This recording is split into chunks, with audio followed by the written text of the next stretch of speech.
రాసిన 2వ పత్రిక 5వ అధ్యాయం 17వ వచనం చదువు.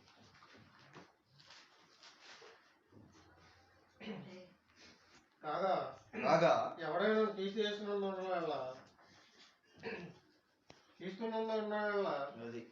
ఎవడైనా క్రీస్తునందున్న ఎడల వాడు నూతన సృష్టి, పాతవి గతించును ఇదిగో క్రొత్తవాయెను. ఒకడు క్రీస్తునందున్న ఎడల వాడు నూతన సృష్టి, పాతవి గతించును ఇదిగో క్రొత్తవాయెను. ఈ ఏమి కొత్త అవ్వాలి మరొకసారి చూపిస్తాను మీకు నేను. యెహెజ్కేలు గ్రంథం 36వ అధ్యాయము 26వ వచనం.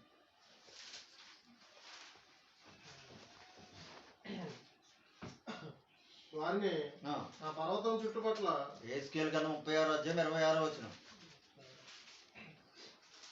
నూతన హృదయం మీకు ఇచ్చేదను, నూతన హృదయం మీకు ఇచ్చేదను, నూతన స్వభావం మీకు కలగజేసేదను, నూతన స్వభావాన్ని మీకు కలగజేస్తాను. నూతన హృదయం మీకు ఇచ్చేదను, నూతన స్వభావాన్ని మీకు కలగజేస్తాను. అదే యెహెజ్కేలు గ్రంథం 18వ అధ్యాయం 31వ వచనం చదువు.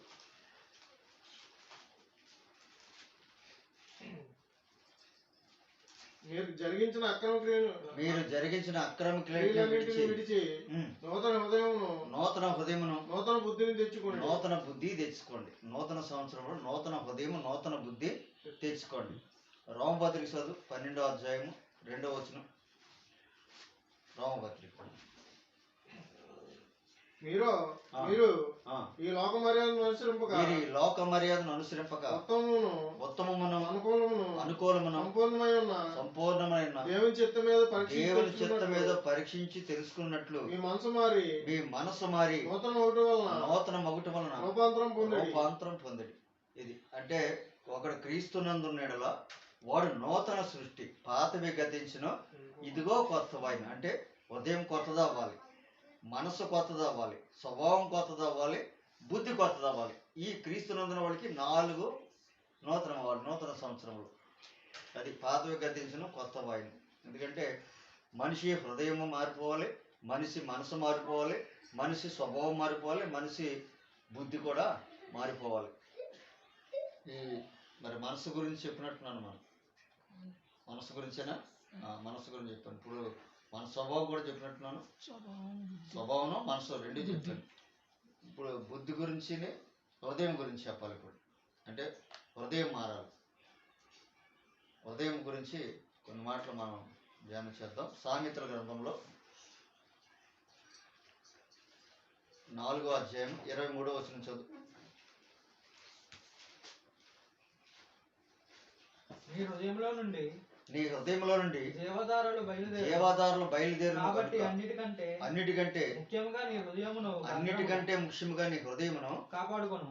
అన్నిటికంటే ముఖ్యముగా నీ హృదయమును భద్రముగా కాపాడు. మరి భద్రమని చదవలేదు. అన్నిటికంటే ముఖ్యంగా నీ హృదయం భద్రముగా కాపాడుకొను. అన్నిటికంటే ముఖ్యంగా నీ హృదయాన్ని భద్రముగా కాపాడుకొను. సామెతలు 26వ అధ్యాయము 23వ వచనం చదువు. చెడు హృదయమును ప్రేమగల మాట్లాడు పెదవులో కలిగియుట మంటి పెంకు మీద వెండి పూతతో సమానం. అదండి చెడు హృదయం. అందుకనే హృదయము నూతన హృదయం మీకు ఇచ్చిదని చెప్పాడు దేవుడు. చెడు హృదయం చెడిపోకూడదు. హృదయం ఏంటంటే ఎప్పుడు కూడా అది మంచి హృదయం కింద ఉండాలి. ఆ ఏంటో లాస్ట్లో చూపిస్తాను మీకు. సామెత 23వ అధ్యాయము 26వ వచనం చదవండి. నా కుమారుడా నీ హృదయమును నాకిమ్ము. ఏమడుగుతున్నాడు దేవుడు? నా కుమారుడా నీ హృదయము నాకిమ్ము. వీళ్ళేం చేస్తున్నారు? దేవుడికి అరటిపళ్ళకెళ్ళలో కమలాకాయలు, యాపిల్స్ కాయలు, కేకులు ఈ అట్టుకెళ్తున్నారు. దేవుడు అయ్యి అడగల. నా కుమారుడా నీ హృదయము నాకిమ్ము. హృదయాన్ని ఇవ్వాలి దేవుడికి. హృదయాన్ని దేవుడికి ఎలాగిస్తాం? పోషిస్తామేంటి దేవుడికి హృదయాన్ని? గమనించండి వాక్యాన్ని. 119వ కీర్తనలో 11వ వచనం చదవండి.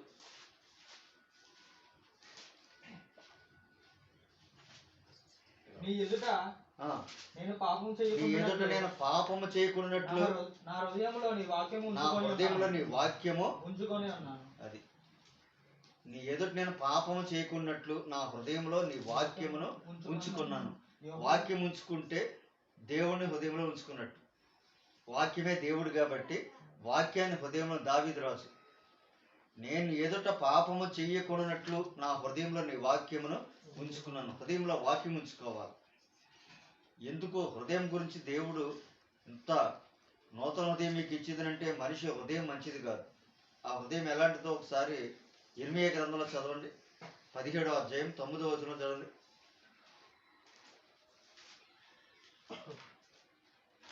హృదయం అన్నిటికంటే మోసకరమైనది. హృదయము అన్నిటికంటే మోసకరమైనది. అది ఘోరమైన వ్యాధి కలది. అది ఘోరమైన వ్యాధి. హృదయం అన్నిటికంటే మోసకరమైంది, అది ఘోరమైన వ్యాధి కలది. అందుకనే నూతన హృదయాన్ని మీకు ఇస్తానని చెప్పాడు దేవుడు. హృదయం మారాలి, హృదయం మారాలి. హృదయం మారితేనే వాక్యం హృదయంలో ఉంటుంది. దేవుడిని ఎక్కడ పెట్టుకోవాలి? హృదయంలో పెట్టుకోవాలండి. చూడండి, పేతురు రాసిన మొదటి పత్రికలో 3వ అధ్యాయము 16వ వచనంలో, మీలో ఉన్న నిరీక్షణను గురించి మిమ్మల్ని హేతువడుగు ప్రతివానిని సాత్వికముతోను భయముతోను సమాధానము చెప్పుటకు ఎల్లప్పుడూ సిద్ధముగా ఉండి మీ హృదయములందు క్రీస్తును ప్రభువుగా ప్రతిష్ఠించండి. మీ హృదయంలో క్రీస్తు ఉండాలి. హృదయంలో క్రీస్తు ఉండాలంటే ఉదయం మోసకరమైనది, అది ఘోరమైన వ్యాధి కలదు. అవన్నీ తొలగించాలి. ఏముంటాయి హృదయంలోని? మామూలుగా మనుషులు అడిగితే ఏముంటాయి హృదయంలో? ఏముంటాయి? హృదయంలో చాలా ఉంటాయండి. యేసు ప్రభు చెప్తున్నాడు హృదయంలో ఏముంటాయో అది చెబుతున్నాడు. ఆ లెక్క ఏంటో మనం చూద్దామండి. మార్కు రాసిన సువార్తలో 7వ అధ్యాయము 17 నుంచి 22 వరకు. ఆయన జనసమూహం విడిచి ఇంటిలోనికి వచ్చినప్పుడు ఆయన శిష్యులు ఈ ఉపమానం గురించి ఆయన అడగగా, ఆయన వారితో ఇట్లా నేను మీరు ఎంత అవివేకులై ఉన్నారా? వెలుపల నుండి మనుషులు లోపలికి పోయినది వారిని అపవిత్రంగా చేయజాలదు కానీ మీరు గమనించుకున్నారా అని అది వాని హృదయంలో ప్రవేశింపక కడుపులోనే ప్రవేశించి బహిర్ముఖంలో విడవబడింది. ఇట్లా అది భోజన పదార్థాలు అన్నింటినీ పవిత్రపరచును.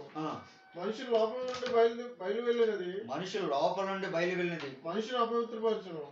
లోపల నుండి అనగా మనుషుల హృదయంలో నుండి దురాలోచనలను జారత్వములను దొంగతనములను నరహత్యలను వ్యభిచారములను లోభములను చెడుతనములను కృత్రిమములను కామ వికారములను మత్సరమును దేవదోషణయు అహంభావమును అవివేకమును వచ్చును. ఈ చెడ్డవన్నీ లోపల నుండే బయలు వెళ్ళి మనిషిని అపవిత్ర పరచునని చెప్పి ఆయనతో చెప్పు. లెక్కెట్టుకోండి, 13 ఉంటాయి. ఎన్ని ఉన్నాయి సార్? 13 ఉన్నాయంట హృదయంలో. ఏకంగా యేసు ప్రభు చెప్తున్నాడు ఇవన్నిటినీ కూడా హృదయము మారాలి. అందుకని మీకు నూతన హృదయం మీకు ఇచ్చేదను, నూతన బుద్ధి మీకు కలగజేస్తాడు. ఈ మనిషిలో ఉండేటువంటి అన్నీ కూడా అవి లోపల ఉన్నప్పుడు దేవుని వాక్యము హృదయంలోకి వెళ్దాం. అవి మారాలి అంటే హృదయం మారిపోవాలి, హృదయం మార్పు చెందాలి. హృదయం మారడం చేపు కూడా దేవుడు లోపలికి వెళ్ళలేడు. అందుకే నూతన హృదయము మీకు ఇచ్చేదును.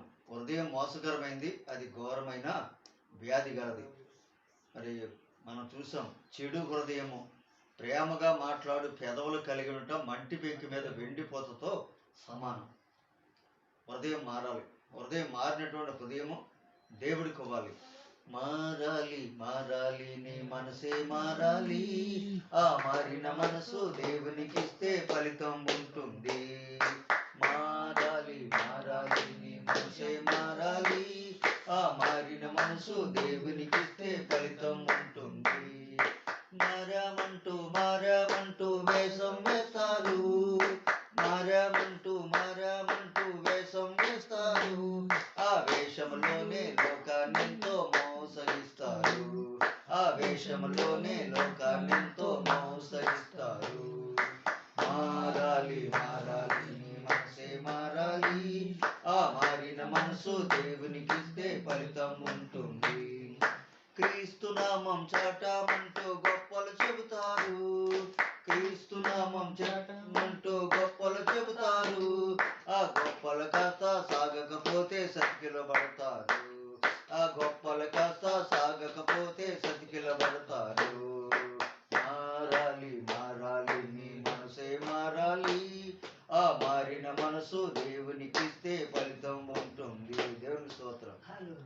మనిషి మనసు కొత్తదైపోవాలి, హృదయం కొత్తదైపోవాలి, స్వభావము కొత్తదైపోవాలి, బుద్ధి క్రీస్తు నందు నెడల వాడు నూతన సృష్టి, పాతవి గతించును కొత్త. ఏం మారుతున్నాయో? సంవత్సరం మనుషులు బట్టలు మారుతాయి, చర్చిలు రంగులు మారుతాయి, కానీ దేవుడు చెప్పింది మట్టి మారట్లేదు. దేవుడు చెప్పిందంటే మనకి ఫస్ట్ సువార్త మొదలుపెట్టింది బాప్తిస్మిచ్చి యోహాను గారు. ఆయన వచ్చి మారు మనసు పొందండి అని ప్రకటన చేశాడు. యోహాను గారు చెరపట్టబడిన తర్వాత యేసు ప్రభు వచ్చాడు. ఏం పొందమన్నాడు? మారు మనసు పొందండి అని చెప్పాడు. యేసు ప్రభు చనిపోయిన తర్వాత ఆయన శిష్యులు వచ్చారు. వాళ్ళు వచ్చి ఏం చెప్పారు? మారు మనసు పొందండి. ఇప్పుడు 190 మంది లోకంలో మనుషులు మారారు, మనసు మారల. చెప్పారు కదా, దేవుడికి మనసులో చోటు ఇవ్వాలి. ఎక్కడ ఇవ్వాలండి? మనసులో ఇవ్వాలి. మనస్సు మారణం చేపు, హృదయం మారణం చేపు కూడా అసలు దేవుళ్ళో ఉండటం అసాధ్యం. కాబట్టి నూతన హృదయం మీకు ఇచ్చేదని చెప్పాడు దేవుడు. మత్తయి సువార్తలో 5వ అధ్యాయము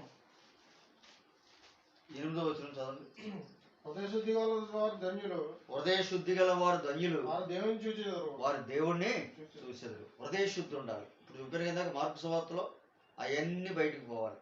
ఇప్పుడు ఎవరన్నా పురుగుల మందు కానీ హేండ్రిగా తాగారనుకో, అది కక్కించకుండా మందు ఎట్లాగేస్తాడు డాక్టర్ గారు? అది కక్కించకుండా మంది అయితే అది ఇది కూడా పోతుంది. ముందు ఏం చేస్తారు డాక్టర్ గారు? ఏం చేస్తారంటే ముందు పురుగుల మందు తాగినా ఏడ్రు తాగినా ముందు అది కక్కించేసి అప్పుడు వైద్యం వాడతాడు. ఇప్పుడు దేవుడు నీలోకి రావాలంటే నువ్వేం చేయాలి? నీలో ఉన్నటువంటి ఇప్పుడు మార్క్స్ వదల చదివిన 13 కూడా శుద్ధీకరించుకోవాలి. దేంతో శుద్ధీకరించుకోవాలి అంటే 119వ కీర్తనలో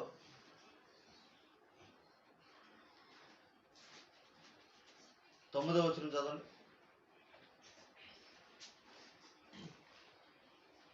యవనస్తులు దేని చేత నడతను శుద్ధిపరచుకుందరు? నీ వాక్యమును బట్టి జాగ్రత్తగా చూసుకుని బట్టి. దేని చేత శుద్ధి చేసుకుంటారు? వాక్యాన్ని బట్టే కదా. హృదయాన్ని శుద్ధి చేసుకోవాలంటే హృదయ శుద్ధి గల వారు ధన్యులు, వారి దేవుణ్ణి చూసేదరు. ఇందాక మనం సామెతలో చూసాం, చెడు హృదయాన్ని చూసాం. ఇంకో హృదయాన్ని మనం చూద్దాం. ఎబ్రిల్ రాసిన పత్రిక 3వ అధ్యాయము 12వ వచనం.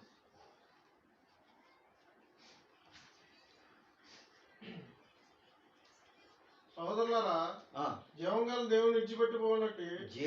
దేవుణ్ణి విడిచిపోనట్టి విశ్వాసము లేని దుష్ట హృదయం మీలో ఎవరిదైనా ఉండనేమో అని జాగ్రత్తగా చూసుకోండి.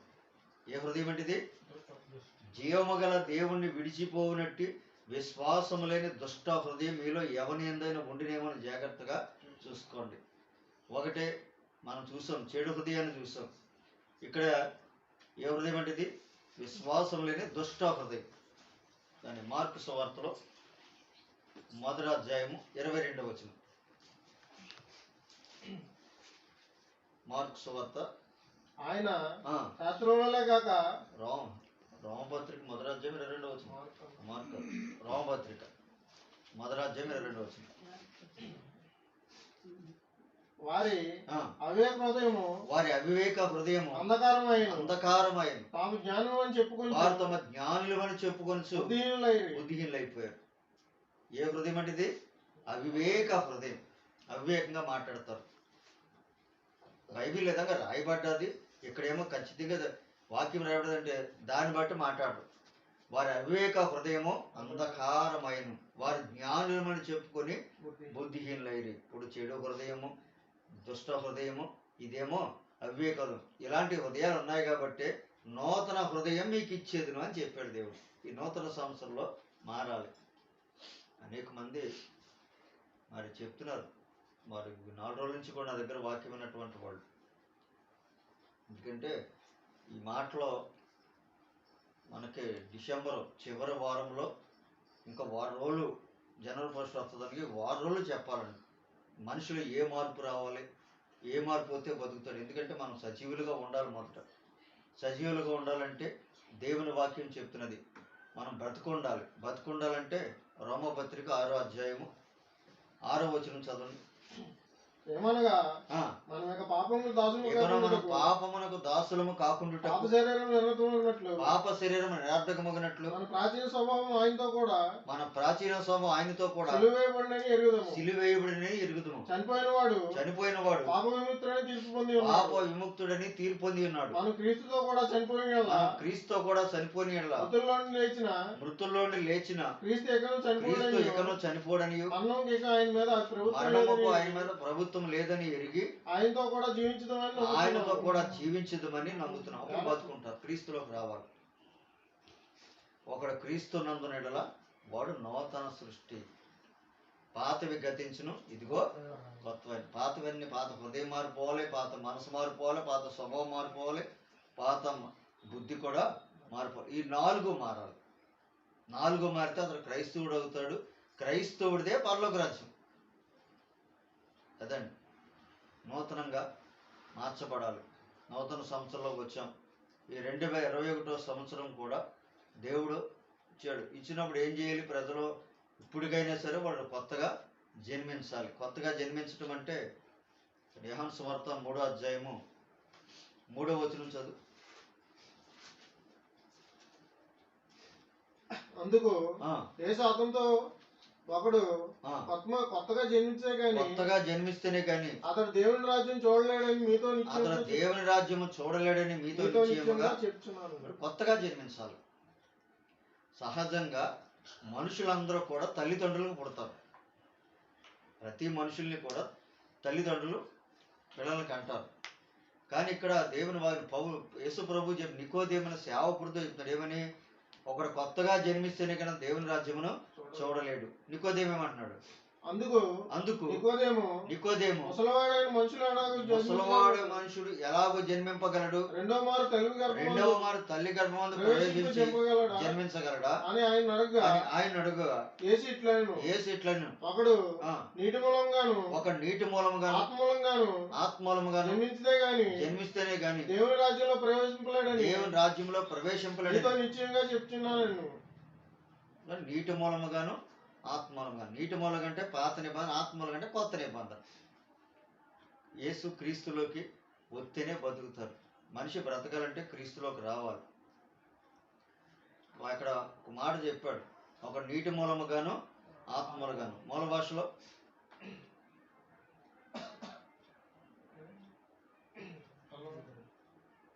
పైనుండి అని ఉంటుంది చూడు. పైనుండి అంటే సహజంగా తల్లిదండ్రులకు పుట్టిన పిల్లలు దేవుడికి పుట్టాలి. దేవుడికి ఎలా పుడతారు పిల్లలు?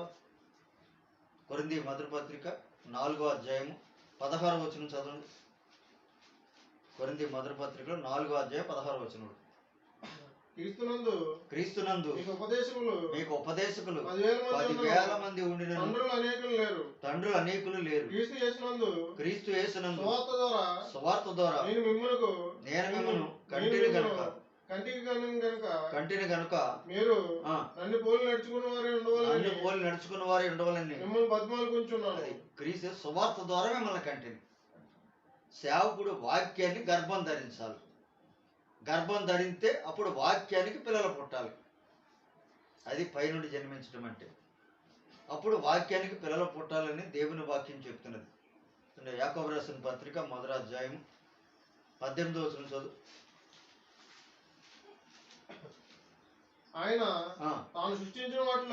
తాను సృష్టించిన వాటిలో మనం ప్రథమ ఫలముగా ఉన్నట్లు సత్యవాక్యం వలన సంకల్పం ప్రకారము కనెను. దేని ద్వారా కన్నాడు దేవుడు? సత్యవాక్యం వల్ల తన సంకల్ప వాక్యానికి పిల్లలు పుట్టాలి. వాక్యానికి పిల్లలు పుట్టాలంటే సేవకుడు వాక్యాన్ని ముందు గర్భం ధరించాలి. లేకపోతే రూపం అనేది చాలా జాగ్రత్తగా గమనించండి ఈ మాటలు. గలతీ పత్రిక 4వ అధ్యాయంలో 19వ వచనం చదవండి. గలతీ రాసిన పత్రిక 4వ అధ్యాయం 19వ వచనం చదవండి. నా పిల్లలారా క్రీస్తు స్వరూపము యందు ఏర్పడే వరకు మీ విషయమై నాకు మరలా ప్రసవ వేదన కలుగుచున్నది. ఏ రూపం రావాలి? క్రీస్తు స్వరూపం. వాక్యాన్ని సత్యవాక్యాన్ని సరిగ్గా చెప్పకపోతే ఏమవుతుందంటే ఆ సేవకుడు రూపం వచ్చేస్తుంది. అందుకని సేవకులకి సాక్ష్యం ఇస్తారు తప్ప వాక్యం అంగీకరించడం లేదు. వాక్యానికి పిల్లలు పుడితే వాక్యానికి సాక్షులుగా ఉంటారు, వాక్యానికి సాక్ష్యం ఇవ్వాలి. కాబట్టి ఇక్కడ దేవుని వాక్యం క్రీస్తు స్వరూపం ఎందు ఏర్పడే వరకు నాకు మరలా ప్రసవ వేదన కలుగుచున్నది అన్నాడు పౌలు. దేవుడు రూపం వచ్చేయాలి. అలాగే దేవుని యొక్క మాటలో శ్రద్ధగా ఆలకించండి. హృదయం అనేది మోసకరమైంది, అది ఘోరమైన వ్యాధి గలది. దాన్ని గ్రహించగలవాడు దేవుడే. కాబట్టి దేవుని యొక్క మాటలు మనం ఈరోజు స్పష్టముగా ఈ మాటలు మనం తెలుసుకుంటున్నాం. 51వ కీర్తనలో 10వ వచనం చదవండి.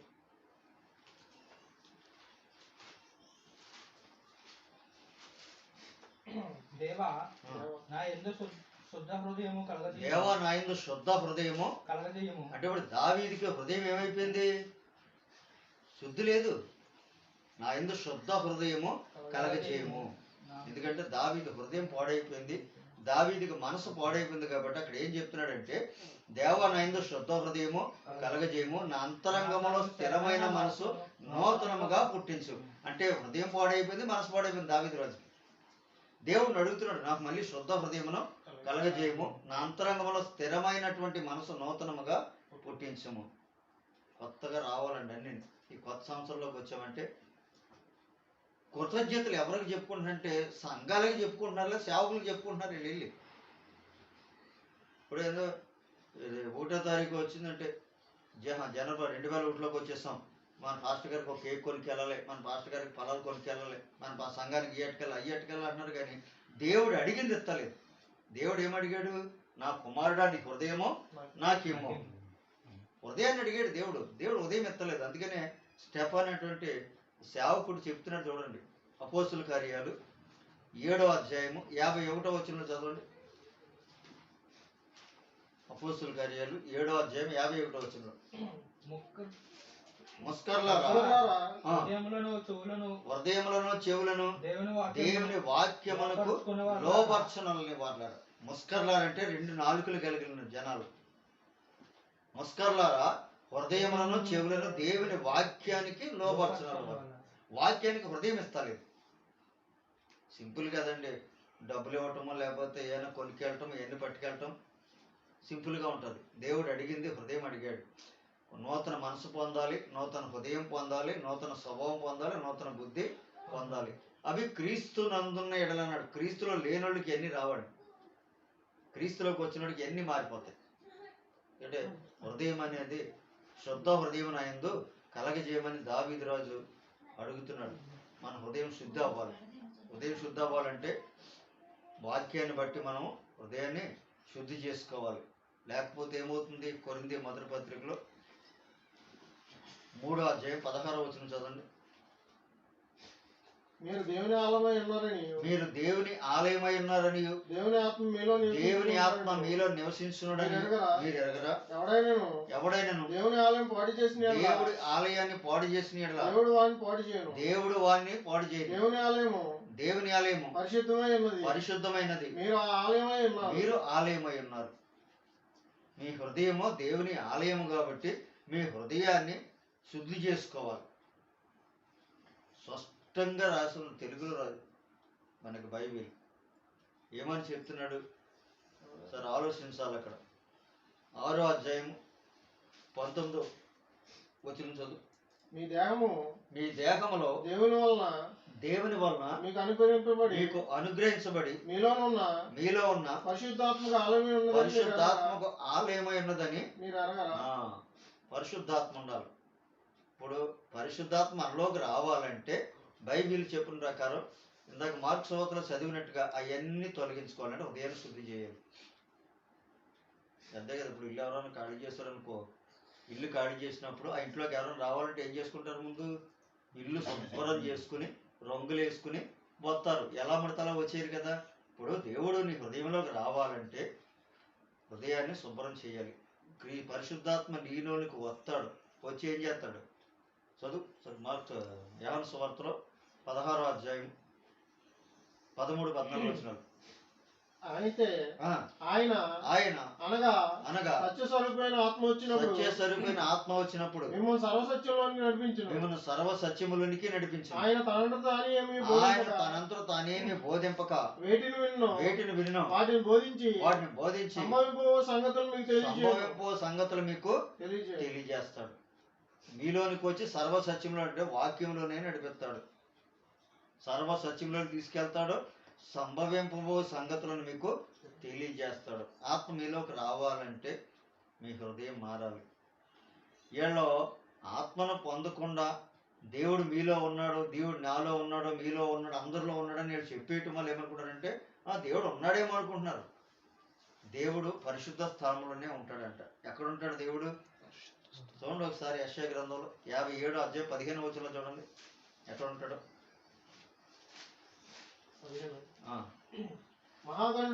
మహాగణుడును మహోన్నతుడును పరిశుద్ధుడును నిత్య నివాసైన వాడు ఎలాగూ సెలవిచ్చున్నాడు. నేను మహోన్నతమైన పరిశుద్ధ స్థలములలో నివసించేవాడును. వినయమ గల వారి ప్రాణమును ఉద్యమింపజేయుటకును నలిగిన వారి ప్రాణమును ఉద్యమింపజేయుటకును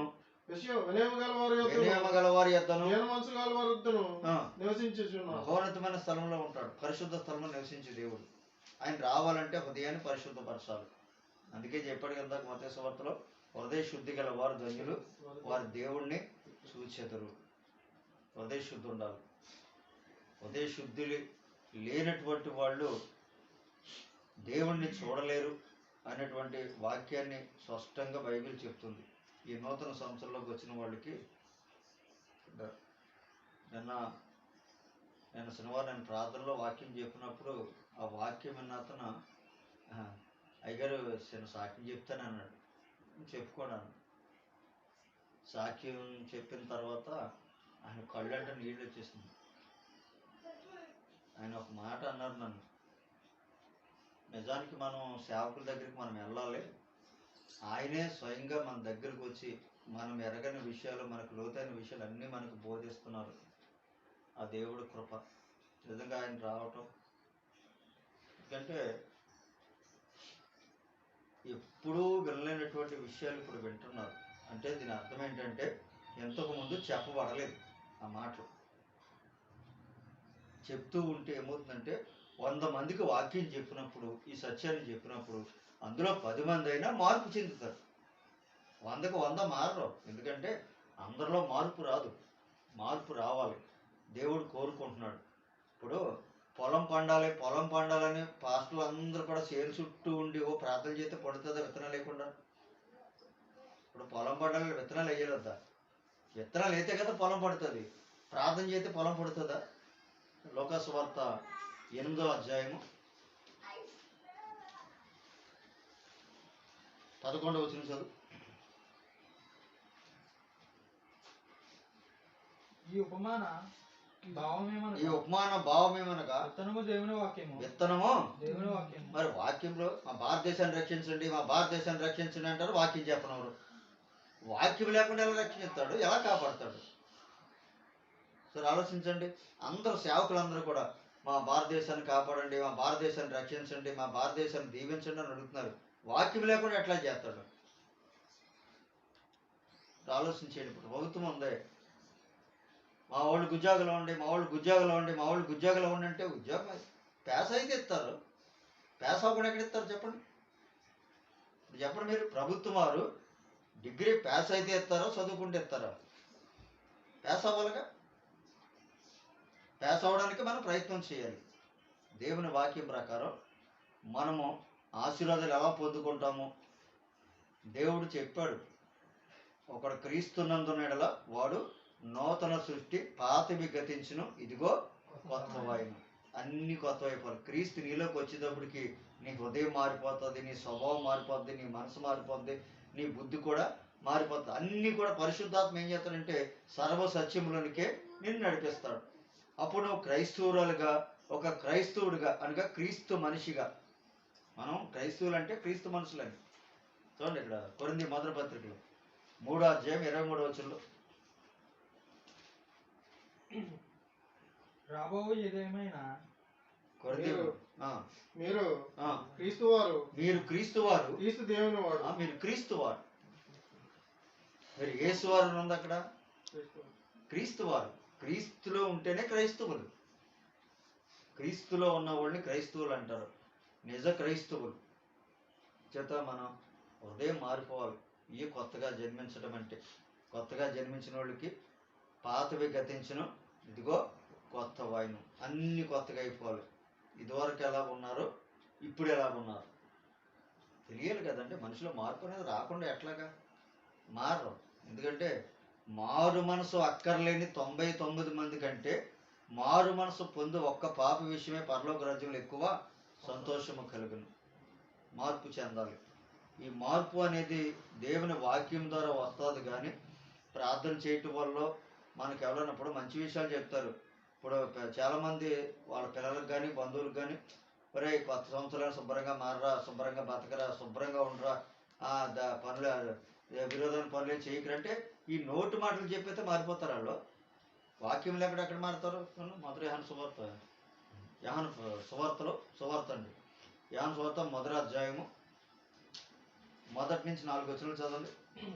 ఆది యందు వాక్యము ఉండెను, ఆది యందు వాక్యము ఉండెను, వాక్యము దేవుని యొద్ద ఉండెను, వాక్యము దేవుని యొద్ద ఉండెను, వాక్యము దేవుడై ఉండెను, వాక్యము దేవుడై ఉండెను.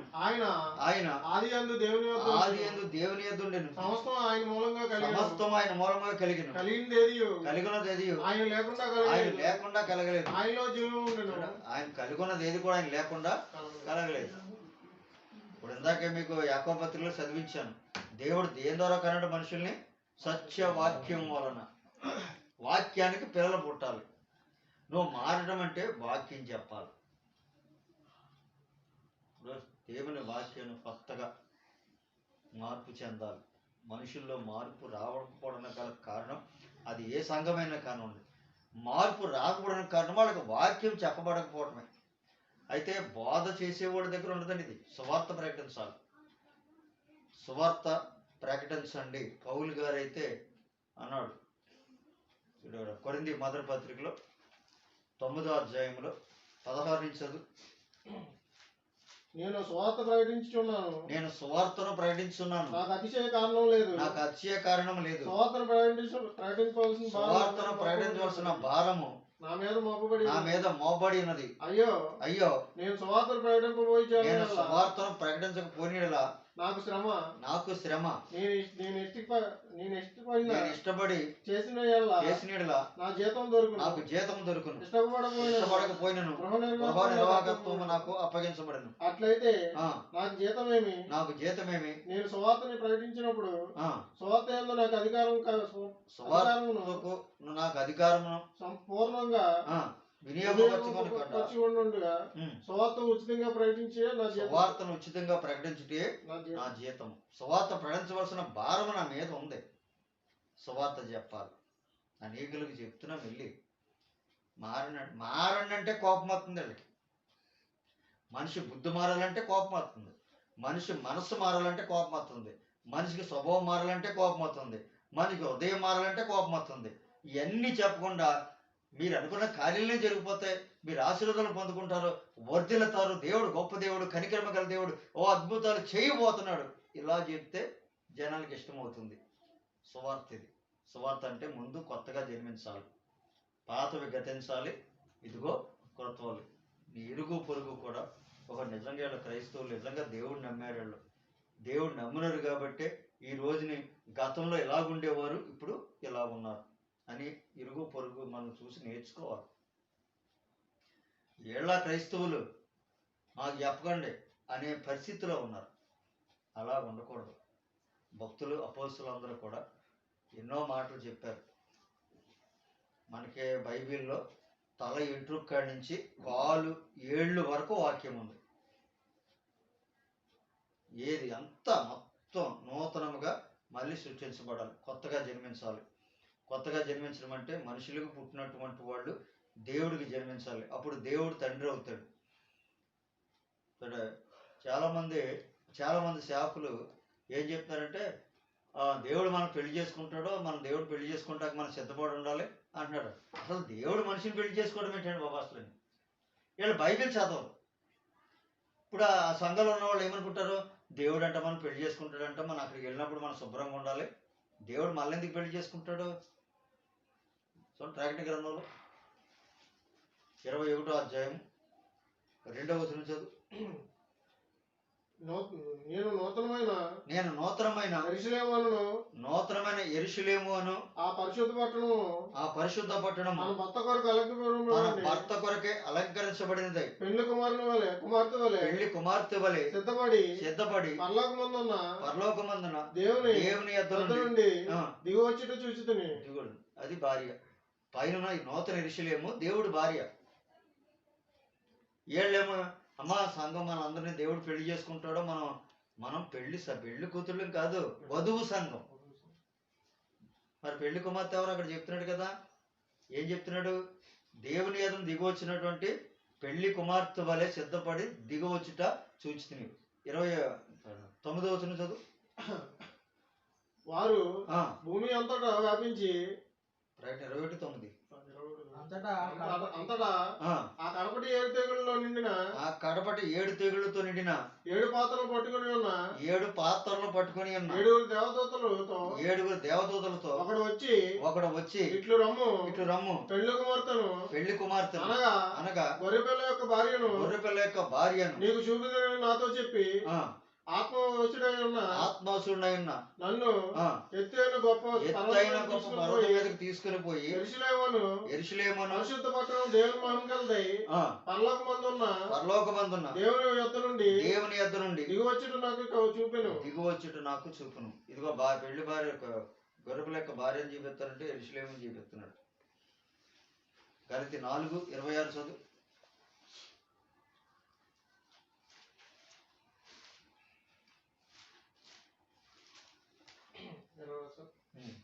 అయితే పైనున్న యెరూషలేము స్వతంత్రంగా ఉన్నది, అది మనకు తల్లి. దేవుడేమో మనకు తండ్రి. వాళ్ళిద్దరు భార్యాభర్తలు. సంఘమేమో వధువు సంఘం, అంటే పెళ్లి కుమార్తె దొరుకునే సంఘాలు. అలా కాకుండా మన పెళ్లి పాస్టర్ గారు నాకు ఆ వాక్యం చెప్తున్నాడు, భయం ముట్టుకోలేదు అతను, నోటికి వచ్చిన నెలలో చెప్పుకుంటూ వెళ్ళిపోతున్నాడు. అమ్మా మరి పొద్దున మనం పెళ్లి చేసుకోబోతున్నాం, దేవుడు ప్రభువారు మరి మన ఎంత శుభ్రంగా ఉండాలని అంటున్నాడు. మనుషులు పెళ్లి చేసుకోవడం అంటే దేవుడు బైబిల్ చూడలేడు. ఇప్పుడు ఆ సంఘస్థులు ఏమనుకుంటారో, మనలే పెళ్లి చేసుకుంటాడేమో దేవుడు అంటాడు. అది అన్యులు ఇంటి ఏమనుకుంటారో, మనుషులు దేవుడు పెళ్లి చేసుకుంటాడా? దేవుడికి భార్యలు, అన్నదమ్ములు, అక్క చెల్లెళ్ళు, బంధుత్వాలు ఏం ఉండవు. దేవుడు ఆత్మస్వరూపైన దేవుడు ఆత్మ స్వరూపైన దేవుడు మనిషి కాదు, శరీరంతో ఉన్నవాడు కాదు. దేవుడు ఆత్మ. కాబట్టి మనం తెలుసుకోండి అంటే, కొత్తగా జన్మించటం అంటే 4 మారాలి. 1 హృదయం మారాలి, 1 స్వభావం మారాలి, 3 మనసు మారాలి, 4 బుద్ధి మారాలి. మనిషి మంచిదే కదండి, బుద్ధి మంచిది కదండి అంటారు. బుద్ధి కొంతమంది ఏమంటారంటే, నీ బుద్ధి బుధవారం దాకా ఉన్నప్పుడు చూద్దాంలే అంటారు. బుద్ధి మారాలి. ఎందుకంటే ఈ బుద్ధి గురించి కొన్ని మాటలు చెప్పి నేను ముగిస్తాను. హృదయము అనేది నూతన హృదయం ఇస్తాడు దేవుడు, పరిశుద్ధాత్మ మనలోనికి వచ్చి మనల్ని కొత్తగా జన్మింపజేసేవాడు, మనతో మాట్లాడేటువంటి దేవుడు. వాక్యం ఎక్కడికి వెళ్తుందండి? ఇప్పుడు వాక్యం అంటే, సత్యవాక్యం అంటే సెలాన్ బాటిల్ లాంటిది. సెలాన్ బాటిల్లో నోట్లో వేయటం కుదరదు, అది బొట్టుగా ఎక్కాలి. అది పూర్తిగా ఎక్కిన తర్వాత మనిషి శక్తి వస్తుంది. ఇప్పుడు వాక్యము నరలోకి వెళ్ళాలండి. చూడు ఆ మాట మనం చదువుదాం. ఏప్రిల్ రాసిన పత్రిక 4వ అధ్యాయం 12వ వచనం. ఎందుకనగా దేవుని వాక్యము సజీవమై బలము గలదై 2 అంచులు గల ఎటువంటి ఖడ్గము కంటే వాడిగా నుండి ప్రాణాత్మలను కీళ్లను మూలుగులను విభజించినటువంటి దూర్చు ఉదయం యొక్క తలంపులను ఆలోచనలను శోధించున్నది. నరలో గెలిపోద్దంట వాక్యం. ఆ నరలో గెలిపోతే మనిషి బలవంతుడు అవుతాడు. ఆ బలవంతుడు సైతాన్ని ఎదిరించగలడు. మనిషి మార్పు అనేది, నేను ఇప్పుడు తీర్మానాలు చేసుకుంటాను 31st నైట్, నేను రేపటి నుంచి మారిపోతాను, నేను మారిపోయానంటే ఇంకా చర్చికి వెళ్ళిపోతాను. చర్చికి వెళ్తే ఏంటి, వెళ్ళకపోతే ఏంటి? మనిషిలో కాదు మార్పు, లోపల మారాలి. అంతరంగం మారాలి. చెంచల మనసాడించు బ్రతుకు ఆటను, వంచన చేసి నడుపును తప్పు బాటను. చెంచల మనసాడించు బ్రతుకు ఆటను, వంచన చేసి నడుపును తప్పు బాటను. అంతరంగమును పరిశీలించు యేసయ్యా. ఏం పరిశీలించాలంట? అంతరంగాన్ని. దేవుడు మనిషిని చూడ్డాడు. మనిషి చూడ్డాడు. ఇందాక వచ్చేటప్పుడు చూశాను, తెల్ల బట్టలు వేసుకుని వేస్తున్నారు ఆవిడ. దేవదూతలు ఏమనుకుంటారు చూసిన వాళ్ళు? బట్టల్లో జీపిస్తున్నారు. తెల్ల చీర, తెల్ల జాకెట్ కట్టేసుకుంటే వీళ్ళు దేవుడిని కలిగి ఉన్న వాళ్ళు. కేకేసి, అమ్మా దేవుడు ఎవరో నీకు తెలుసా అని అడిగితే తెలదు. పోనీ మీ పాస్టర్ గారు ఎవరో చెప్పంటే టక్మని చెప్పేస్తారు. బట్టల్లో కాదు, దేవుడు చూపించండి. ఎక్కడ చూపించాలి? క్రీస్తుని హృదయం లేదు ప్రభువుగా ప్రతిష్ఠించండి. హృదయంలో క్రీస్తు ఉండాలి. నీ హృదయము క్రీస్తు ఉండాలంటే నీ హృదయం శుద్ధిగా ఉండాలి. హృదయ శుద్ధి గల వారు ధన్యులు, వారి దేవుణ్ణి చూచెదరు అని దేవుని వాక్యం చెప్తున్నది. అంటే బుద్ధి గురించి కొన్ని మాటలు చెప్పి నేను ముగిస్తాను. నూతన బుద్ధి మీకు కలగజేసేదను. బుద్ధి ఎంత అవసరం అంటే సామెతల్లో 4వ అధ్యాయం 7వ వచనం చదవండి. జ్ఞానము సంపాదించుకున్నట్టే జ్ఞానమునకు ముఖ్యాంశం. నీ సంపాదన అంతయు ఇచ్చి బుద్ధి సంపాదించుకోను. నీ సంపాదన అంతా ఇచ్చి బుద్ధిని సంపాదించుకోను. బుద్ధిని సంపాదించాలి. 1 తెస్సలోనికీ పత్రికలో 5వ అధ్యాయం 12వ వచనం.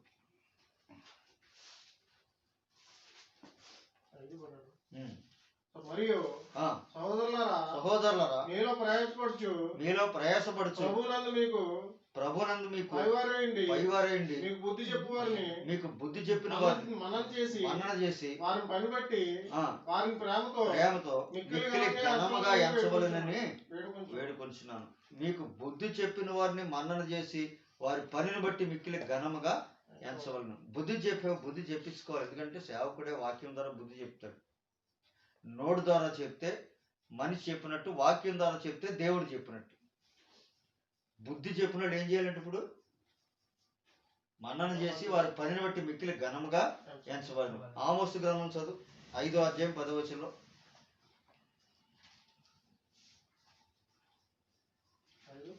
అయితే గుమ్మములో నిలిచి బుద్ధి చెప్పేవారి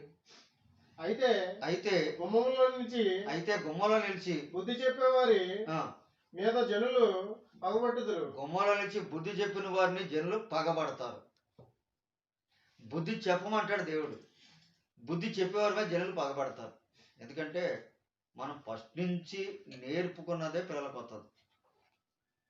మనం ఫస్ట్ నుంచి కూడా సంఘాలు ఏమి నేర్పాయంటే వాళ్ళందరూ కూడా ప్రార్థన రావటం, ఆ వాక్యం అంటే ప్రార్థన చేయించుకోవడం, వెళ్ళిపోవటం. సత్యం వాళ్ళకి ప్రకటించబడలేదు. సత్యవాక్యం ప్రకటించబడినంతసేపు కూడా మార్పు అనేది ఎవరిలో కూడా రాదండి. చాలా నా బుద్ధి గురించి మరి మాటలు వింటే ఆ మాటలు ఎలా ఉంటాయో కొన్ని మాటలు మనం బైబిల్ ద్వారా చూద్దాం. ఇక్కడ సమూయేలు 2వ గ్రంథంలో 7వ అధ్యాయము 10వ వచనం చదువు. సమూయేలు 2వ గ్రంథము 7వ అధ్యాయం 10వ వచనం.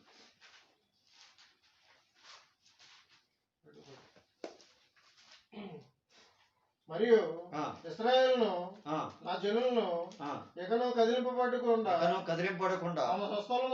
తమ స్వస్థలమందు నివసించినట్లు దాని యందు వారిని నాటి పూర్వ ఇశ్రాయేలును నా జనుల మీద నేను న్యాయాధిపతులు నియమించిన తర్వాత జరిగి వచ్చినట్లు దుర్బుద్ధి గల జనులు. ఏ బుద్ధి? దుర్బుద్ధి గల జనులు వారిని ఎకనో కష్టపెట్టకుండా. మనలో దుర్బుద్ధి ఉంటే ఇతరులను కష్టపెట్టడానికే ప్రయత్నం చేస్తాం. మనలో దుర్బుద్ధి ఉండకూడదు. అంటే ఇలాంటి బుద్ధులు ఉంటాయి కాబట్టి దేవుడు నూతన బుద్ధి మీకు ఇస్తాను అని చెప్పాడు. దావీదుతో దేవుడని యెహోవా సెలవిస్తున్నాడు. దుర్బుద్ధి గల జనులు ఇకను వారిని కష్టపెట్టుకున్నట్లు చేసి నీ శత్రువుల మీద నీకు జయమిచ్చి నీ శత్రువుల మీద నీకు జయమిచ్చి నెమ్మది కలిగజేసి ఉన్నాను. నీకు నెమ్మది కలిగించింది. ఈ మాటలో నాతాను ప్రవక్త ద్వారా దావీదుకి చెప్తున్నాడు దేవుడు. ఏ బుద్ధి అంటే ఇది దుర్బుద్ధి. మనలో దుర్బుద్ధి ఉండదు. బుద్ధి మంచిది. దుర్బుద్ధి గల జనులు కష్టపెట్టుకున్నట్లు. అసలు క్రీస్తు లోకానికి వచ్చిందే మనుషులను బాధ పెట్టడానికి, కష్టపెట్టడానికి వచ్చాడు దేవుడు. పేతురు రాసిన మొదటి పత్రికలో 2వ అధ్యాయం 21వ వచనం చదువు.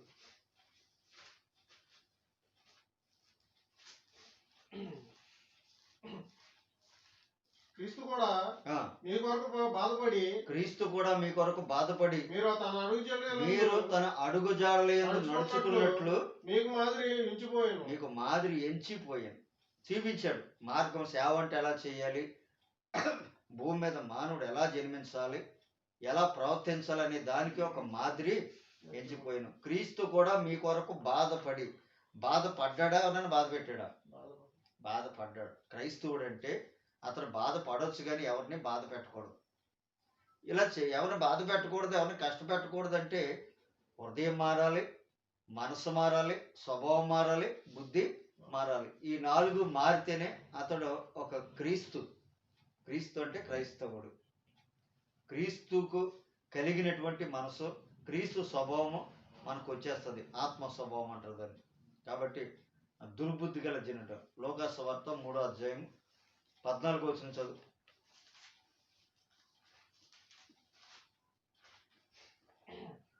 సైనికులను మేమేమి చేయవాలని ఆయన అతన్ని అడగరి. అందుకు అతడు ఎవరిని బాధపడకయో.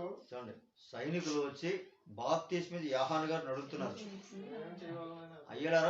అయ్యా మేము ఏమి చెయ్యాలి అని అడిగినప్పుడు అందుకు అతడు ఎవరిని బాధ పెట్టకయో,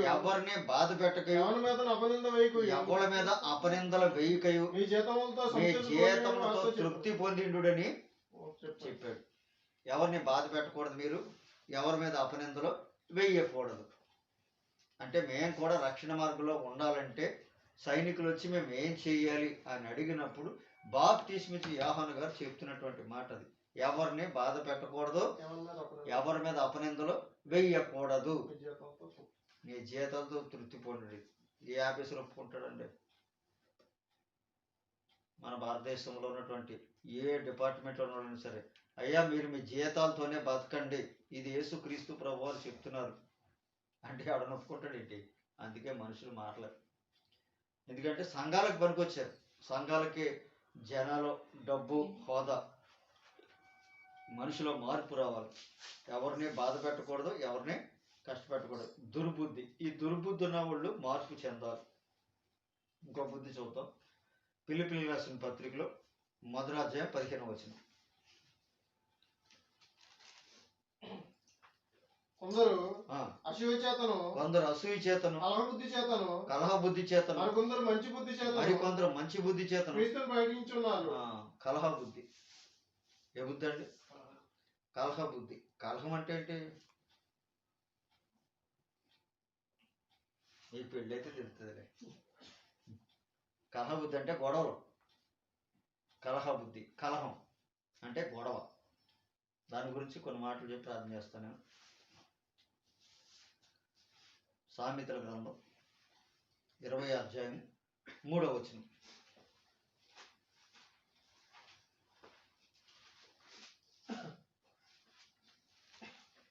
కలహమునకు దూరంగా నరులకు ఘనత. కలహమునకు దూరంగా ఉండే నరులకు దూరంగా ఉండాలి, దగ్గరగా ఉండాలి. కానీ దగ్గరగా ఉంటారు. అంటే యాంటీ క్రైస్ట్ అంటారు. అంటే దేవుడు చెప్పిన దానికి ప్రతిదానికి వ్యతిరేకం. క్రీస్తులోకి వచ్చేటప్పటికి ఏమవుతుందంటే అవన్నీ కట్ అయిపోయి క్రీస్తు చెప్పినట్లుగా ఆయన మార్గంలోనే వెళతారు. ఆయన మార్గంలో ఆశీర్వాదాలు, ఆరోగ్యాలు, పరలోక రాజ్యము అన్ని క్రీస్తు మార్గంలోనే. శాంతి మార్గం ఉంది కాబట్టి ఆయన మార్గంలోకి వచ్చేయాలి. కలహమునకు దూరంగా ఉండే నరులకు ఘనత. అందుకనే నేను వాక్యం క్రైస్తవులు ఎక్కువ శాతం ఒప్పుకోరు. ఎందుకంటే బైబిల్ ఉంది, దూరం ఉంటే ఘనత అన్నాడా, దెబ్బలాడుకుంటే ఘనత అన్నాడా? దూరం ఉంటే ఘనత అన్నాడు. 2 ఉపవాస ప్రార్థన. మరి వచ్చే నెల నుంచి పెడదాం అనుకుంటున్నాను. నెలలో ఒక రోజు ఉపవాస ప్రార్థన. అంటే ఉపవాసం అంటే నిజంగా అందరూ ఉపవాసం ఉండాలి. నిజంగా ఉపవాసం ఉండి ప్రార్థన చేయాలి ప్రతి నెలలో. వారానికి ఒకసారి కదండి, నెలకు ఒకసారి అందరూ ఉపవాసం ఉండాలి. ఆ ఉపవాసం ఉండే దాని గురించి కొన్ని మాటలు చెప్తున్నాను. యెషయా గ్రంథం 58వ అధ్యాయము 3 నుంచి 5 వచనాలు. మేము ఆ, ఉపవాసం ఉండగా మేము ఉపవాసం ఉండగా నువ్వెందుకు చూడవు? నువ్వెందుకు చూడవు? మేము మా ప్రాణాలను మా ప్రాణం ఆయాసపరచుకొనగా నువ్వెందుకు లక్ష్య పెట్టవు అని అందురు. మీ ఉపవాస దినమును మీ ఉపవాస దినమున మీరు మీ వ్యాపారం చేయుదురు. మీ పనివారి చేత కఠినమైన పని చేయించెదరు. మీరు కలహపడుచు మీ వివాదము చేయొచ్చు, అన్యాయంగా గుద్దులాడుచు ఉపవాసం ఉందురు. దేవుడు ఎలా చెప్తున్నాడు? మీరు కలహపడుచు, వివాదము చేయొచ్చు, అన్యాయంగా గుద్దులాడుచు ఉపవాసం ఉంటారు. మీ కంఠధ్వని వినబడినట్లుగా మీరు ఎప్పుడు ఉపవాసం ఉండరు. అటు ఉపవాసము యెహోవాకు అనుకూలమా? మనుషుడు తన ప్రాణం బాధపరచుకోవాల్సిన దినము అట్టిదైనా. దేవుడు అడుగుతున్నాడు ఉపవాసం గురించి. ఉపవాసం ఉన్నప్పుడు ఇవాళ ప్రార్థన ఉంది. ప్రార్థన రేపు చెప్తాను నీ సంగతే. ఇవాళ కాదు, ఇవాళ ప్రార్థనకి వెళ్ళాలి కాబట్టి రేపు చెప్తాను నీ సంగతే. ఏం చెప్తారు? దానికే మార్పు అన్నాడండి. ఇప్పుడు ప్రార్థనలో మనం వెళ్ళేటప్పుడు దేవుని యొక్క మాటలో చాలా శ్రద్ధగా ఉపవాస ప్రార్థన మనకు ఫలించాలి. దేవుడు చెప్పినట్టుగా కలహపడుచు, వివాదము చేసి, అన్యాయంగా గుద్దులాడుచు మీరు ఉపవాసం ఉంటారు. అట్టి ఉపవాసం యెహోవాకు ప్రీతికరమని మీరు అనుకుంటున్నారా? అది దేవుడికి ఇష్టం లేనటువంటి. అందుకని ఉపవాసం తిని కలహపడతారు. కొరింథీ మొదటి పత్రిక 3వ అధ్యాయం 3వ వచనం. మీలో అసూయయు కలహమున ఉండగా మీరు శరీర సంబంధులై మనుష్య రీతిగా నడుచుకున్న వారు కారా? ఒకడు ఇప్పుడు మీరు కొరింథీ సంఘానికి అపోస్తలుడైన పౌలు గారి ద్వారా దేవుడిచ్చినటువంటి వాక్యం ఏమిటంటే, మీలో అసూయయు కలహమును ఉండగా మీరు శరీర సంబంధమైన మనుషులు. ఇప్పుడు మనం శరీర సంబంధం, ఆత్మ సంబంధులమా? అవన్నీ చేస్తే శరీర సంబంధులు అయిపోతాం. మన శరీర సంబంధం కాదు, ఆత్మ సంబంధులం. ఆత్మనుగా దేవుడి సంబంధులం. దేవుడి సంబంధులు అయితే వారసులం. మనకే దేవుడి దగ్గర డైరెక్ట్గా దేవుడిని అడిగేటువంటి అధికారం మనకు ఉంటుంది. ఎందుకు? క్రీస్తులోకి వచ్చాం కాబట్టి. క్రీస్తు ద్వారా ఉంటే అక్కడ గలతీ పత్రిక 3వ అధ్యాయం 27వ వచనం, 27-28 వచనాలు. క్రీస్తులోకి బాప్తిసం పొందిన మీరందరూ క్రీస్తును ధరించుకున్నారు. ఇందులో యూదుడని గ్రీకు దేశస్థుడని లేదు, దాసుడని స్వతంత్రుడని లేదు, పురుషుడని స్త్రీ అని లేదు. యేసు క్రీస్తునందు మీరందరూ ఏకముగా ఉన్నారు. ఏ సంబంధులు? మీరు క్రీస్తు సంబంధులైతే ఆ పక్షమందు అబ్రహాము యొక్క సంతానమైంది వాగ్దానం ప్రకారం వారసులైపోతారు. మనం క్రీస్తు సంబంధులు అంటే శరీర సంబంధం కాదు. శరీర సంబంధమైంది ఏంటి, ఆత్మ సంబంధమైంది ఏంటి అనేది, ఆత్మ సంబంధమైందేమో కొత్త నిబంధన, శరీర సంబంధమైందేమో పాత నిబంధన. యేసు ప్రభు నికోదేముకి ఏం చెప్పాడు? ఒక నీటి మూలముగాను ఆత్మ మూలముగా జన్మిస్తేనే కానీ దేవుని రాజ్యమును చూడలేడు. కొత్తగా జన్మించాలంటే క్రీస్తులో. అంటే ఇక సర్వలోకము కూడా క్రీస్తు ద్వారా, అంటే పత్రికా వాక్యం ఏమైతే చెప్పిందో ఆ వాక్యాన్ని సర్వలోకము అనుసరించి నడవాలి. అంటే ఇప్పుడు క్రీస్తు సర్వాధికారైన దేవుడు, ఆయనే దేవుడు కాబట్టి ఆయన చెప్పినట్టుగా ఉంటేనే మనకు ఆశీర్వాదాలు కానివ్వండి, ఆరోగ్యం కానివ్వండి, పరలోక రాజ్యం కానివ్వండి, అది క్రీస్తులో ఉంటేనే తప్ప శరీర సంబంధాలకు రావు. కొరింథీ మొదటి పత్రిక 1వ అధ్యాయం 10 నుంచి 11 వచనాలు. సహోదరులారా మీరందరూ ఏక స్వభావంతో మరి ఏక స్వభావం అంటావా? మీరందరూ ఏకభావంతో మాట్లాడవలననియు మీలో ఆ, మీలో కక్షలు లేక ఏక మనసుతోను ఏక తాత్పర్యంతోను మీరు సన్నద్ధులై ఉండవలనని మన ప్రభు అయిన యేసుక్రీస్తు పేరట మిమ్మల్ని వేడుకొనుచున్నాను. నా సహోదరులారా, మీలో కలహముల కలవని మిమ్మల్ని గురించి క్లోయ ఇంటి వారు నాకు తెలియక వచ్చాను. పౌలు గారికి చెప్పారంటే వెళ్తే ఏమంటే ఇలా కలహాలు పడుతున్నారు, గొడవలు పడుతున్నారు అని చెప్పాడు. అప్పుడు ఆ మాట ఎత్తాడు, మీలో కలహములు కలవని క్లోయ ఇంటి వారు నాకు తెలియవచ్చును. మన ఆత్మ సంబంధులుగానే ఉండాలి. ఎందుకంటే మనం లోకానికి క్రీస్తుని చూపించడానికే దేవుడు మనం ఏర్పరచుకున్నాడు. క్రీస్తుని చూపించాలనుకున్నప్పుడు మనం ఎంతో జాగ్రత్తలు తీసుకోవాలి. ఎందుకంటే నోరు నాలుక అనేది చాలా భద్రపరచుకోమని కొన్ని వందల సార్లు చెప్తున్నాను. ఇప్పుడు నేనైనా బైబిల్ రాసుకొచ్చానా? కొన్ని ఆత్మ బైబిల్ ఏమన్నా సొలొమోను రాజు గారి ఆత్మ కదా, దేవుడిదే కదా అది. ఏం లేదండి పీటర్ గారు, మా ఇంటికి వెళ్ళి ఏమంటే అమ్మగారు ఎలా ఉంటున్నారు సొలొమోను రాజు గారు, నేను ధైర్యంగానే, నాకు ఏ భయం లేదు, నేను ఎలా ఉంటున్నాను ఏం చేస్తున్నాను ఇదివరకు ఇప్పుడు ఆవిడ చెప్పుద్ది. నేను నిజమైన క్రైస్తవుడిగా ఆమెను చూపిస్తున్నాను. ఆ దేవుడు ప్రేమ ఎలా ఉంటుందో, ఆ దేవుడి చిత్తం ఎలా ఉంటుందో నేను చూపిస్తున్నాను. ఇప్పుడు ఒకరిని బట్టి ఒకరు బలపడాలండి. భర్తను బట్టి భార్య, భార్యను బట్టి భర్త ఇంకా క్రీస్తులో బలం పొందుకుంటూ సంతోషంగా ఉంటూ అనేకమైన దీవుళ్ళు కుమ్మరించబడాలంటే మనం ఏం చేయాలి? మత్తయి సువార్త 18వ అధ్యాయం 19వ వచనం చదువు. మరియు మీలో ఇద్దరు తాము వేడుకున్న దేని గురించి భూమి మీద ఏకీభవించిన అది పరలోకమందున్న నా తండ్రి వారికి దొరికినని మీతో చెప్తున్నాను. సరే, ఇద్దరు ఏకీభవించాలి. ఇద్దరు భార్య భర్తలు ఇద్దరు కూడా ఏకీభవించి దేవుణ్ణి అడిగితే తండ్రి వల్ల అది మీకు దొరుకుతుంది. ఇద్దరు. ఎందుకంటే సాక్ష్యం అనేది అది ఏంటో ఒక మాట చదివేసి నేను బైబిల్ ద్వారా మీకు తెలియపరుస్తాను. తీతుకు రాసిన పత్రిక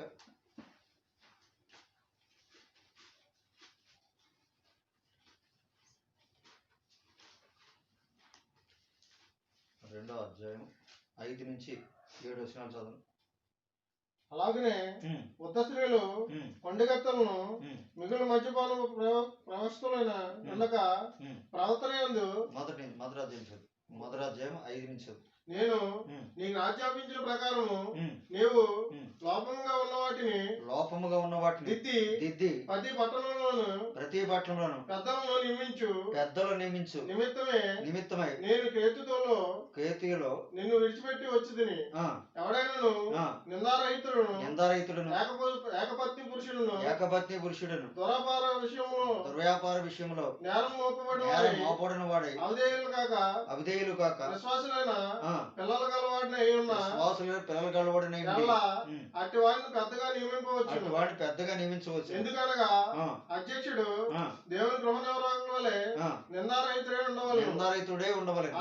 అతడు స్వేచ్ఛాపరుడును ముక్కోపియు మద్యపానియు కొట్టువాడును దుర్లాభాన్ని అపేక్షించువాడును గాక అతిథి ప్రియుడును సజ్జన ప్రియుడును సముద్రము గలవాడును నీతిమంతుడును పవిత్రుడును ఆశా నిగ్రహం గలవాడనే ఉండి తాను హితబోధ విషయమై జనులు హెచ్చరించుటకు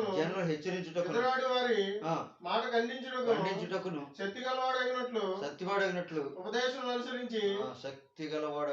ఉపదేశం అంగీకరించి నమ్మదగిన గట్టిగా చేపట్టిన వాడే ఉండవలను. అనేకులు విశేషంగా సొంత సంబంధాలను సంఘ పెద్దగా ఎలా ఉండాలో సర్టిఫికేట్ అంటుంది. ఎవరిని సంఘ పెద్దగా పెట్టాలో. ఇప్పుడు ఈ స్వార్థ అండి, ఈ స్వార్థ చెప్తే సంఘ పెద్దలు ఒప్పుకుంటారా? ఒప్పుకోరు. తిమోతి పత్రిక చదువు 3వ అధ్యాయము 2 నుంచి 5 వచనాలు చదువు. అధ్యక్షుడు వాడు నిందారహితుడును ఏకపత్ని పురుషులను మితానుభవుడును సబుద్ధి గలవాడును మర్యాదస్తుడు అతిథి ప్రియుడును బోధింపదగిన వాడై ఉండి మద్యపానం కొట్టువాడు కాక సాత్వికుడును జగడమాడని వాడు ధనాపేక్ష లేనివాడిని సంపూర్ణ మాన్యత కలిగి తన పిల్లలను స్వాధీనపరచుకొని తన ఇంటి వారిని బాగుగా ఏలుబడినే ఉండవలెను. తన ఇంటి వారిని పోయిన అతడు దేవుని సంఘం ఎలాగూ పాలించును. అతడు గర్వాంతరి అపవాదికి కలిగిన శిక్షావిధిలో లోబడుకున్నట్లు కొత్తగా చేరిన వాడే ఉండకూడదు. మరియు అతడు నిందాపాలే అపవాది ఊరిలో పడిపోకుండా అపవాది ఊరిలో పడిపోకున్నట్లు సంఘం వెలుపుడు వారి చేత మంచి సాక్ష్యం పొందిన వాడే ఉండవాళ్ళు. ఎవరి వల్ల? సంఘం వెలుపుటి వారిలో మంచి సాక్ష్యం పొందాలి. సంఘ పెద్ద గారు భక్తి పరులు అండి. సంఘ పెద్ద గారు దేవుడి చిత్తంలో ఉంటారు, చాలా నీతిగా ఉంటారు, యథార్థంగా ఉంటారని బయట చెప్పుకోవాలి. విశ్వాసం మీరు క్రైస్తవులు, మీరు చేస్తున్నప్పుడు మనం ఎప్పుడు దెబ్బలాడుకోవటం కానీ కేసులాడుకోవటం లేకపోతే వివాదాలు చేయటం ఇవన్నీ చేస్తే చుట్టుపక్కల వాళ్ళు ఏమనుకుంటారు? వీళ్ళ దేవుడు అంట గొప్పోడంట, వీళ్ళ దేవుడు నిజమైన దేవుడు అంట, వీళ్ళ చూడు ఎలాగుంటున్నారు, వీళ్ళని బట్టి తెలిసిపోతే ఎంత దేవుడు ఎంత గొప్ప దేవుడు అన్నట్లుగా మాట్లాడుకుంటారు. దేవుడికి ఘనత రావాలన్నా మన ద్వారానే వస్తుంది, దేవుడికి చెడ్డ పేరు రావాలన్నా మన ద్వారానే వస్తుంది. ఒక బైబిల్ ప్రకారం నేను మా ఇంటిని చేశాను దేవుని వాక్యం. ఎందుకంటే ఇప్పుడు నేను అనుసరించకుండా మీకు చెప్పట్లా, నేను అనుసరించి చెప్తున్నాను. ఎందుకంటే మనం కూడా ఆత్మీయంగా దీన్ని చాలామంది ఏమనుకున్నారంటే నా గురించే చెప్తున్నాడు. నీ గురించి నా గురించి కాదు, ఆయన ఎద్దకు వచ్చిన వాళ్ళందరికీ కూడా ఆ మాటలు వర్తిస్తాయి. ఈ మాటలను నేర్చుకున్నటువంటి దేవుడికి ఏది ప్రీతికరమైందో అది మనం తెలుసుకోవాలి. దేవుని చిత్తం అంటుందని దేవుని చిత్తం ఏదో పరీక్షించి తెలుసుకోవాలి. మా ప్రభువుకి ఎలా ఉంటే ఇష్టం, ఎలా ఉంటే ఇష్టం లేదు. ఇప్పుడు దేవునికి ఏది ఇష్టమో అది మనం చేయాలి. అప్పుడు దేవుడు ఏం చేస్తాడో మనకి ఏది ఇష్టమో అది మనకి దేవుడు చేస్తాడు. దేవుడి ఇష్టాన్ని మనం తెలుసుకోవాలి. మన ఇష్టం ఎప్పుడు దేవుడికి తెలుసు. మనకి ఏం కావాలో అన్నీ తెలుసు దేవుడికి, అన్నీ కూడా అయ్యే వస్తాయి. దేవుడిచ్చిన ఆశీర్వాదాల్లో ఎలా ఉంటాయంటే మనం ఊహించిన వాటికంటే అత్యధికమైన మేలు దేవుడు అనుగ్రహిస్తాడు. కానీ దేవుడు ఏంటంటే ఆయన నామమును పేరట ఉన్నటువంటి క్రైస్తవులుగా లోకానికి లోకానికంటే మనం సర్వలోకానికి వెళ్ళక్కర్లేదు. ఇక్కడ ఉన్నటువంటి వాళ్ళకి వాక్య రూపంగా ఎలాగ క్రీస్తుని చూపిస్తున్నాం, వ్యక్తిగతంగా కూడా మనలో క్రీస్తు అంటే ప్రతి చోట కూడా క్రీస్తు మనలో ఉండాలి. ఎక్కడ ఉండాలి క్రీస్తు? అందుకనే నూతన హృదయము ఇచ్చాను, మీ నూతన బుద్ధి, నూతన స్వభావం, నూతన మనసు మీకు ఇచ్చాను. ఈ క్రీస్తునందున వాళ్ళకి పాతవి గతించాలి, కొత్తవ అయిపోవాలి. అలాగైపోతే ఈ నూతన సంవత్సరంలో నూతన ఆశీర్వాదాలు, నూతన మేలులు అత్యధికంగా పరలోకం నుండి మీ అందరికీ అనుగ్రహించబడతాయి. అట్టి కృప